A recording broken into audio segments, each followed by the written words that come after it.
जय मसीह के दोस्तों, ट्रांसवर्ल्ड रेडियो इंडिया की प्रस्तुति सत्य वचन के धारावाहिक कार्यक्रम में मैं आप सबों का हृदय से स्वागत करता हूं। सत्य वचन के सिलसिलेवार अध्ययन में हम इस समय बाइबल से दूसरे इतिहास की पुस्तक का अध्ययन कर रहे हैं।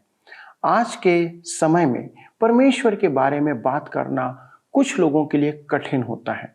ये आज की बात नहीं है, लेकिन युगों से परमेश्वर के प्रति यही धारणा रही है। हम जानते हैं कि संसार में मनुष्य ने कोई वस्तु, सामग्री या कोई भी चीज को नहीं लाया है।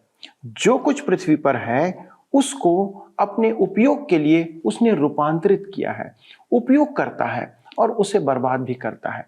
वास्तव में मनुष्य ने कुछ नहीं लाया, वह स्वयं भी अपने आप पैदा नहीं हुआ।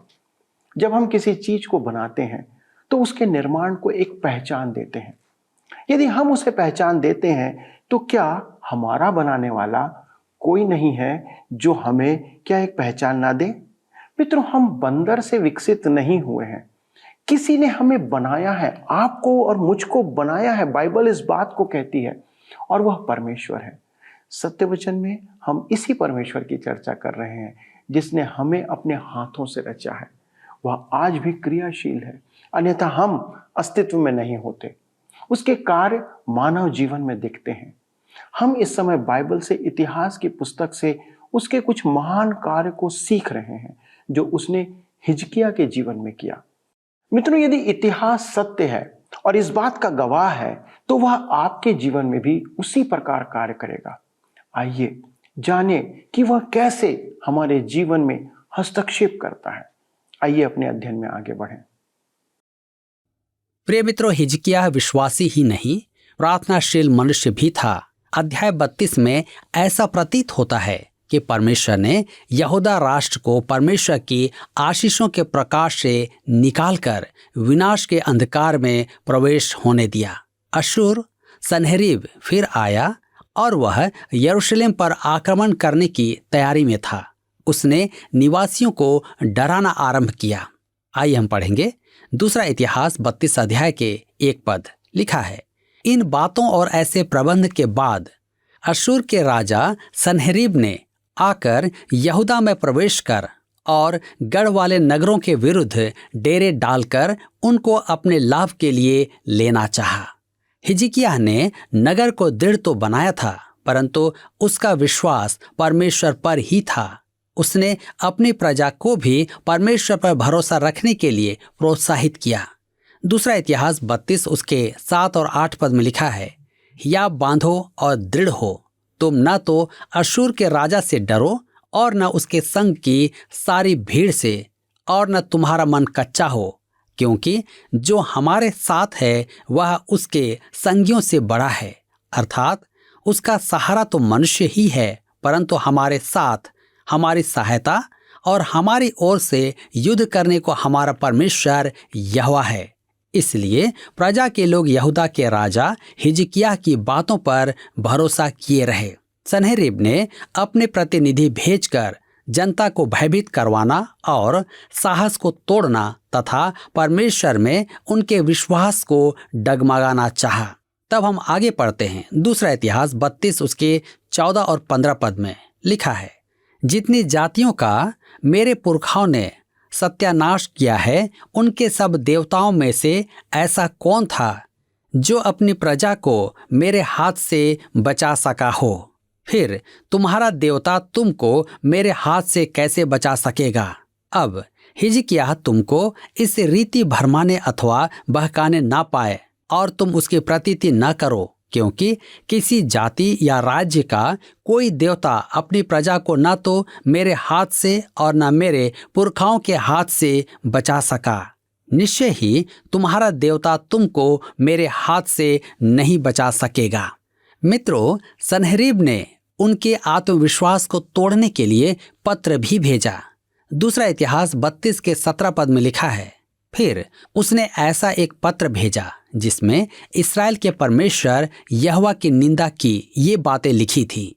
जैसे देश देश की जातियों के देवताओं ने अपनी अपनी प्रजा को मेरे हाथ से नहीं बचाया, वैसे ही हिजकिय्याह का देवता भी अपनी प्रजा को मेरे हाथ से नहीं बचा सकेगा। दूसरे राजाओं का वृतांत इसके बारे में अधिक लिखता है। पत्र पाकर हिजकिय्याह परमेश्वर के भवन में गया और परमेश्वर के समक्ष वह पत्र रख दिया। उसकी उत्कृष्ट प्रार्थना दूसरे राजाओं की पुस्तक 19 अध्याय 14 से 19 पद में व्यक्त की गई है। आगे देखते हैं, दूसरा इतिहास 32 के 20 पद में लिखा है, तब इन घटनाओं के कारण राजा हिजकिय्याह और आमोस के पुत्र यशायाह नबी दोनों ने प्रार्थना की और स्वर्ग की ओर दुहाई दी। हिजकिय्याह सहायता के लिए परमेश्वर पर निर्भर था और परमेश्वर ने उसे चमत्कारी मुक्ति दिलाई। तब दूसरा इतिहास 32 उसके 21 और 22 पद में हम पढ़ते हैं, तब यहोवा ने एक दूत भेज दिया जिसने अश्शूर के राजा की छावनी में सब शूरवीरों, प्रधानों और सेनापतियों को नष्ट किया। अतः वह लज्जित होकर अपने देश को लौट गया। जब वह अपने देवता के भवन में था तब उसके निज पुत्रों ने वहीं उसे तलवार से मार डाला। यूं यहोवा ने हिजकिय्याह और यरूशलेम के निवासियों को अश्शूर के राजा सन्हेरीब से और उसके सब शत्रुओं के हाथ से बचाया और चारों ओर उनकी अगुवाई की। अब हम देखते हैं हिजकिय्याह का रोग। दूसरा इतिहास 32 अध्याय के 24 पद में लिखा है, उन दिनों हिजकिय्याह ऐसा रोगी हुआ कि वह मरने पर था। तब उसने यहोवा से प्रार्थना की और उसने उससे बातें करके उसके लिए एक चिन्ह दिया। दूसरे राजाओं की पुस्तक अध्याय 20 में लिखा है कि हिजकिय्याह ने दीवार की ओर मुंह करके रो रो कर प्रार्थना की। डॉक्टर वर्नन मैगी कहते हैं कि मैं उसकी मनोदशा समझ सकता हूँ। जब डॉक्टर ने मुझे बताया कि मुझे कैंसर है तब मेरा दिल दहल गया था। मैं अपने कानों पर विश्वास ही नहीं कर पा रहा था। सच जानने के बाद भी मुझे जीवित रहने का आश्वासन नहीं दिया गया था। जब मुझे अस्पताल ले जाया गया तब मुझे कुछ नहीं पता था कि मेरे रोग का परिणाम क्या होगा। बेड तक पहुंचने में नर्स मेरी सहायता करती थी क्योंकि मैं निर्बल हो चुका था। मैं शारीरिक रूप से दुर्बल नहीं था, मैं अत्यधिक भयभीत था। मैं कायर हूँ। नर्स ने पूछा, क्या आप बीमार हैं? मैंने कहा, नहीं, बस डर के मारे मेरी जान निकल रही है।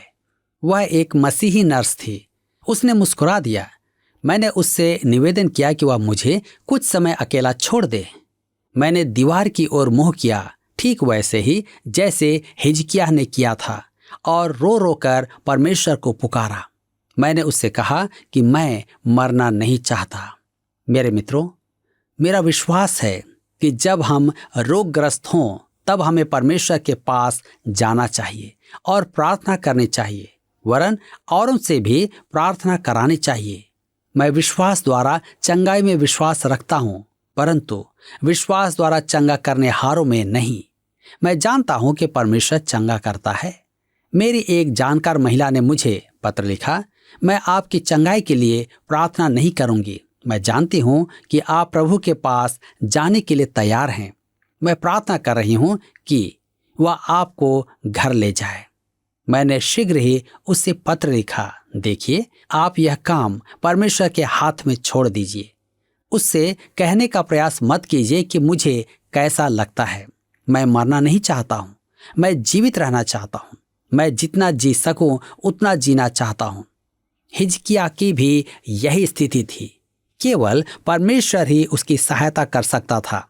जब उसने दीवार की ओर मुंह किया तब उसने परमेश्वर को स्मरण दिलाया कि वह सत्य एवं शुद्ध मन से उसके सम्मुख रहा है और उसकी दृष्टि में जो उचित है वही किया। उन्होंने उसके फोड़े पर अंजीरों की एक टिकिया बांधी। संभवतः वह कैंसर था। जो भी था, परमेश्वर ने उसका रोग ठीक कर दिया और उसे 15 वर्ष और जीवन दान दिया। हम दूसरा इतिहास 32 अध्याय के 25 और 26 पद में पढ़ते हैं, परंतु हिजकिय्याह ने उस उपकार का बदला न दिया क्योंकि उसका मन फूल उठा था। इस कारण उसका कोप उस पर और यहूदा और यरूशलेम पर भड़का। तब हिजकिय्याह यरूशलेम के निवासियों समेत अपने मन के फूलने के कारण दीन हो गया। इसलिए यहोवा का क्रोध उन पर हिजकिय्याह के दिनों में ना भड़का। मेरे मित्रों, आहाज के युग में यहूदा की आर्थिक स्थिति बहुत बुरी थी, परंतु अब वह फिर धनवान देश हो गया था।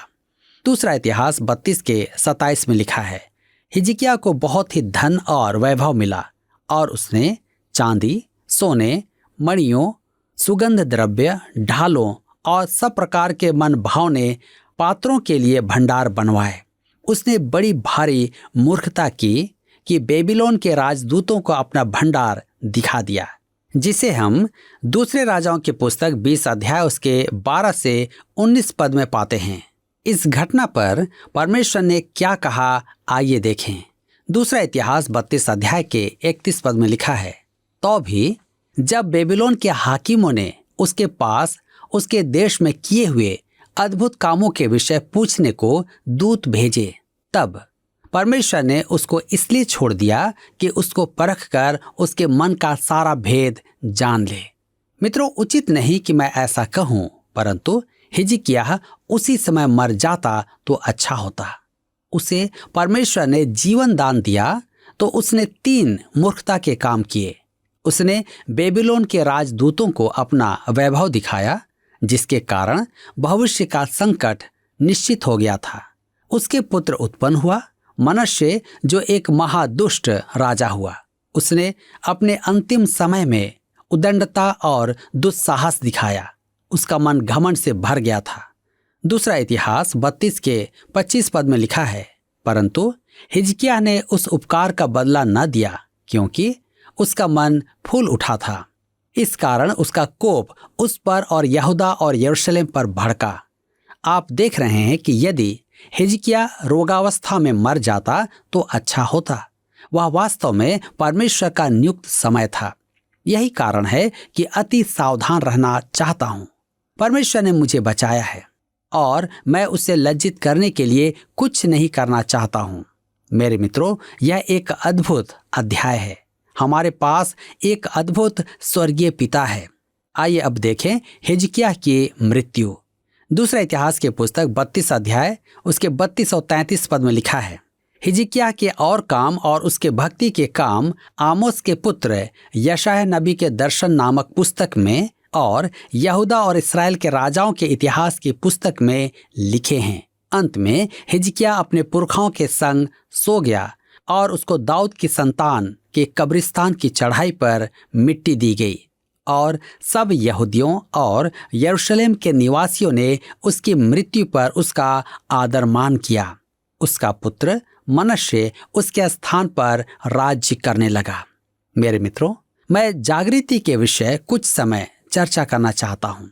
मेरे विचार में यह अति महत्वपूर्ण है कि हम ध्यान रखें कि परमेश्वर जागृति के विषय अपनी प्रभुता रखता है। प्रभु यीशु ने यूहन्ना सुसमाचार 3 अध्याय उसके 8 पद में कहा, हवा जिधर चाहती है उधर चलती है और तू उसका शब्द सुनता है, परंतु नहीं जानता कि वह कहाँ से आती और किधर को जाती है। जो कोई आत्मा से जन्मा है वह ऐसा ही है। केवल परमेश्वर ही जागृति भेज सकता है। इसमें परमेश्वर की परम इच्छा चलती है। वह पवित्र आत्मा के द्वारा यह काम करता है। परमेश्वर किसी का नौकर नहीं है कि घंटी बजाकर उसे आज्ञा दें। मैं कुछ लोगों से प्रार्थना में परमेश्वर को आज्ञा देते हुए सुनता हूँ। मेरे मित्रों, हम परमेश्वर को आदेश नहीं दे सकते। आपको करमेल पर्वत पर एलिय्याह का अनुभव स्मरण होगा। बाल पुजारी चिल्ला चिल्ला कर थक गए थे, परंतु स्वर्ग से आग नहीं बरसवा पाए। तब एलिय्याह ने पत्थर जमाए और लकड़ियां रखी तथा उस पर बलि सजाई। उसने उस पर पानी डाल दिया। अब उसने प्रार्थना की। वह भी हमारी जैसी भावनाएं रखता था। उसने परमेश्वर से कहा, हम बस यही कर सकते हैं कि पत्थर जमा कर उन्हें व्यवस्थित कर दें। हम लकड़ियां सजाकर उस पर बलि का सामान रख सकते हैं, परंतु तुझे आग भेजनी होगी। वह जानता था कि परमेश्वर आग गिराएगा। परमेश्वर ने तुरंत प्रतिक्रिया दिखाई। इस समय हमारे देश में आत्मिक अभियान चल रहा है। पहले तो मैंने सोचा कि वह केवल युवा वर्ग के लिए है, परंतु देखता हूं कि उसमें युवा दंपति भी हैं। युवा दंपति अपने बच्चों को दूर होता देख रहे हैं। उन्हें यह बोध हुआ है कि उनके पास समस्याओं का उत्तर होना आवश्यक है। मुझे एक युवा पिता ने कहा, मैं सोचता था कि मैं अपनी समस्याओं का समाधान स्वयं खोज लूंगा, परंतु मुझे परमेश्वर की आवश्यकता है। आज परमेश्वर के वचन की ओर उन्मुखता को देख मुझे बड़ा आनंद प्राप्त होता है। मुझे आज हर जगह यह देखने को मिलता है। मेरे मित्रों, स्पष्ट कहूं तो मैंने अपने सेवा में कलीसिया में ऐसा होते नहीं देखा है। यह अभियान कलीसिया से बाहर है। मैंने इसे देशव्यापी सभाओं में देखा है। युवा वर्ग वरन वयस्क भी सभाओं में आते हैं। परमेश्वर के वचन में उनकी सच्ची रुचि है। कुछ पास्टर और धर्म के अगुए उनसे लाभ उठाना चाहते हैं, अतः वे युवा वर्ग के मन में व्यर्थ की बातें डाल रहे हैं। वे बाइबल अध्ययन की अपेक्षा उन्हें रॉक संगीत दे रहे हैं। वे उन्हें सब कुछ दे रहे हैं, परंतु परमेश्वर का वचन नहीं। आपको स्मरण होगा कि हमारे प्रभु ने पूछा था, लूका रचित सुसमाचार 11 अध्याय उसकी 11 पद में, तुम में से ऐसा कौन पिता होगा कि जब उसका पुत्र रोटी मांगे तो उसे पत्थर दे, या मछली मांगे तो मछली के बदले उसे सांप दे? वह निश्चय ही उन्हें रॉक संगीत नहीं देगा, वह उन्हें परमेश्वर का वचन देगा। मेरे प्रियो, मैं देखता हूं कि वे मेरे कार्यक्रम देखते हैं। मैं उनसे कहता हूं कि मैं पुराने विचारों का हूं। मैं परमेश्वर के वचन को ज्यों का त्यों सुनाता हूं। आप मेरा कार्यक्रम क्यों देखते हैं? उनमें से एक ने कहा, हम आपका कार्यक्रम देखते हैं क्योंकि आप उसे वैसा ही सुनाते हैं जैसा वह है। मैं तो ऐसा ही प्रचार करना जानता हूं और वर्षों से मैं ऐसा ही प्रचार कर रहा हूं, परंतु किसी ने सुना नहीं। अब उन्होंने सुनना आरंभ किया है। क्या हम आत्मिक जागृति की सीमा पर हैं? मैं प्रार्थना कर रहा हूं कि परमेश्वर जागृति भेजे। मैं आपसे स्पष्ट कहना चाहता हूं, यदि जागृति आई तो परमेश्वर ही उसका भेजने वाला होगा। मैं अपनी छाता निकाल रहा हूं कि परमेश्वर आशीषों की वर्षा करेगा। मैंने अपने युग में आत्मिक जागृति नहीं देखी है, इसलिए मैं इसे देखने की जिज्ञासा रखता हूं। क्या आप देखना नहीं चाहते हैं? मुझे आपको चुनौती देने दें। यदि आप चाहते हैं कि प्रभु आपके जीवन में काम करे तो स्वयं से ये प्रश्न पूछिए। पहला, क्या मैं ईमानदार हूं? दूसरा, क्या मैं सत्यवादी हूं? तीसरा, क्या मैं निष्ठावान हूं? क्या मुझ पर विश्वास किया जा सकता है? चौथा, क्या मैं शुद्ध हूं? क्या मैं अश्लील चित्रों और भाषा के इस युग में शुद्ध हूं? पांचवा, क्या मैं समर्पित हूं? क्या मैं वास्तव में परमेश्वर को समर्पित संतान हूं? D.L. मूडी ने किसी को कहते सुना कि संसार को अभी देखना है कि परमेश्वर एक पूर्ण रूपेण समर्पित मनुष्य के साथ क्या करता है। मूडी ने उत्तर दिया, परमेश्वर के अनुग्रह से मैं वह मनुष्य होऊंगा। मेरे विचार में मूडी वह मनुष्य था, तथापि अपने मरण शैया पर उसने कहा, संसार को अभी देखना है कि परमेश्वर पूर्ण रूपेण समर्पित मनुष्य के साथ क्या करता है। मेरे मित्रों, हम उस स्थिति में हों कि परमेश्वर हमारे द्वारा काम करे कि इस प्यासे संसार को जीवन का जल दे। यहाँ पर अध्याय 32 समाप्त होता है और अब हम अध्याय 33 से अपने अध्ययन को देखेंगे। मित्रों, हमने देखा कि हिजकिय्याह रोगग्रस्त हो गया था और मरने पर था, परंतु उसने प्रार्थना की और यशायाह ने भी प्रार्थना की। उसके शरीर में एक फोड़ा था, संभवतः कैंसर। परमेश्वर ने उसका रोग हर लिया और उसे 15 वर्ष जीवन दान दिया। यह परमेश्वर का अनुग्रह जो उसने प्रार्थना के उत्तर में दिखाया, परंतु संपूर्ण इतिहास के प्रकाश में इसे देखने पर मनुष्य सोचने पर विवश हो जाता है कि क्या यह वास्तव में अच्छा हुआ। सबसे पहले उसने रोग मुक्ति के बाद बेबीलोन के राजदूतों को अपना वैभव दिखा दिया, जिसके कारण नबूकदनेस्सर वर्षों बाद आकर उन्हें ध्वंस करता है। वह जान गया था कि खजाना कहाँ है, अतः उसने बलपूर्वक उन्हें लूट लिया। इस्राएल के खजाने ने बेबीलोन को ललचाया कि आकर उन्हें लूटे। उन्हें अपना खजाना दिखाना हिजकिय्याह की बड़ी भारी मूर्खता थी। दूसरी बात, मनश्शे ने 12 वर्ष की आयु में राज करना आरंभ कर दिया था, अर्थात उसका जन्म उन 15 वर्षों में हुआ था जो परमेश्वर ने उसके जीवन में जोड़े थे। मनश्शे महादुष्ट राजा था। उसके राज्यकाल में ऐसी अभक्ति थी कि अंततः परमेश्वर को हस्तक्षेप करना ही पड़ा।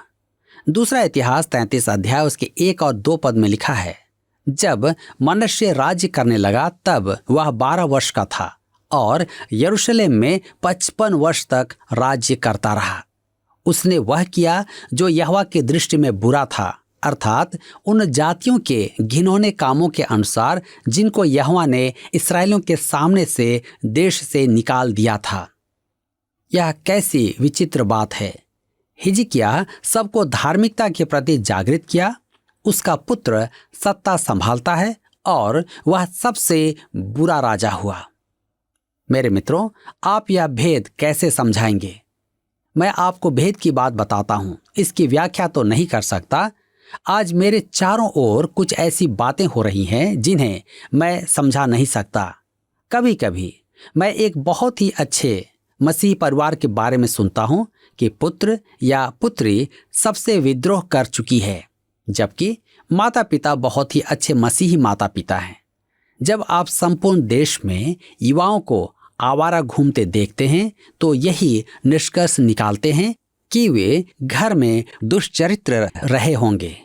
उनके माता पिता अभक्त, झगड़ालू माता पिता रहे होंगे या वे टूटे हुए परिवार से आए होंगे। ऐसे परिवार जो अहम और स्वार्थ पर केंद्रित हैं। मैं समझ सकता हूं कि उन्होंने क्यों विद्रोह किया, क्यों घर छोड़ दिया, परंतु एक अच्छे और प्रेमी मसीही परिवार के बच्चे कैसे घर त्याग कर एक विद्रोही समूह में आ जाते हैं, मैं इसकी व्याख्या नहीं कर सकता। मैं 2 कारण सोचता हूं, परंतु वे पुष्ट नहीं हैं। पहला कारण, वे अपने आसपास के युवा वर्ग से प्रभावित होते हैं। सब युवक युवतियां ऐसे समय में आते हैं जब वे सोचते हैं कि उनके माता पिता निर्बुद्धि हैं। मुझे स्मरण आता है कि जब मैं कॉलेज में गया तब घर लौटने में लज्जा का अनुभव कर रहा था। उन्हें कुछ ज्ञान नहीं। युवा वर्ग ऐसे ही समय से गुजरते हैं। मैंने युवाओं को यही बात कहते सुना है। मुझे एक युवा पास्टर ने बताया कि जब वह कॉलेज पढ़ने आया था तब वह अपने पिता के बारे में बड़ी लज्जा का अनुभव करता था, परंतु जब वह इस संसार में आया और समस्याओं का सामना करने के बाद घर लौटा तब उसे यह बोध हुआ कि उसका वही निर्बुद्धि पिता जीविका कमाकर परिवार के लिए एक अच्छे घर को चला रहा था। उसने बताया कि उसके अचंभे का कारण तो यह था कि उसके पिता ने उन कुछ ही वर्षों में जब वह बाहर रहा कितना अधिक सीख लिया था। सब युवा इसी स्थिति से गुजरते हैं और मैं भली भांति समझ सकता हूं कि वे घर से विद्रोह करके निकल जाने वाले युवाओं के प्रभाव में आ जाते हैं। यह एक व्याख्या है। मैंने यह भी देखा है कि युवा तो उत्तम मसीही परिवार से हैं और विशेष करके वे जो विश्वास का अंगीकार कर चुके हैं, यदि विद्रोह करते भी हैं तो सही समय पर प्रभु के पास लौट आते हैं। यह राजा मनश्शे इसका एक उदाहरण है। मेरे मित्रों, आज आपके युवा जगत में आपका जीवन कैसा है? पिछले प्रश्न का उत्तर है सी, हिजकिय्याह। राजा दाऊद के बाद यहूदा राज्य में जो 21 राजा हुए उनमें हिजकिय्याह सबसे महान और परमेश्वर के वचन के अनुसार चलने वाला था। आज का प्रश्न है, हमारे अध्ययन के अनुसार राजा हिजकिय्याह न केवल एक विश्वासी था पर खाली स्थान करने वाला मनुष्य था। ए प्रार्थना, बी भलाई, सी परोपकार, डी दान। मित्रों, इस प्रश्न का उत्तर हमें कल सुबह 6 बजे से पहले विकल्प ए, बी, सी या डी के साथ अपना नाम, पता, स्थान के साथ 9651433397 पर SMS या WhatsApp करें। सभी विजेताओं को विशेष पुरस्कार प्रदान किए जाएंगे। धन्यवाद। क्या आपको यह कार्यक्रम पसंद आया? अभी हमें एक मिस कॉल करें और आप अगले विजेता हो सकते हैं।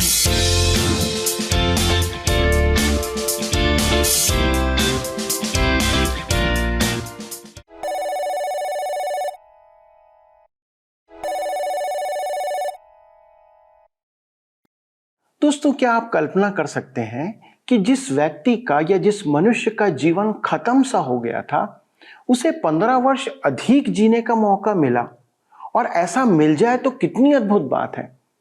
बाइबल इस बात की गवाही भी देती है, जो इतिहास की पुस्तक में अंकित है, और यह इतिहास है। परमेश्वर ही ऐसा कर सकता है। क्या आप इस बात पर विश्वास करते हैं?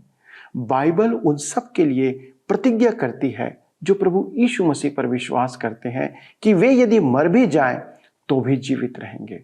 यूहन्ना रचित सुसमाचार 11वां अध्याय 25 और 26 पद में यीशु मसीह इस प्रकार से कहते हैं, पुनरुत्थान और जीवन मैं ही हूं।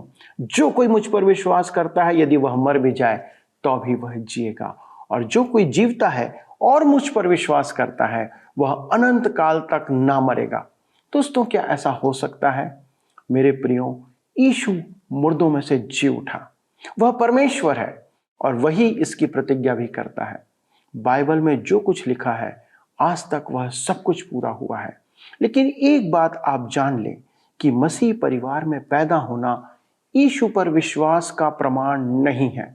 प्रभु यीशु मसीह से पापों की क्षमा की निश्चयता पाना विश्वास का मूल है, और आप उसके इस कार्य के द्वारा उद्धार या मुक्ति या मोक्ष पा सकते हैं।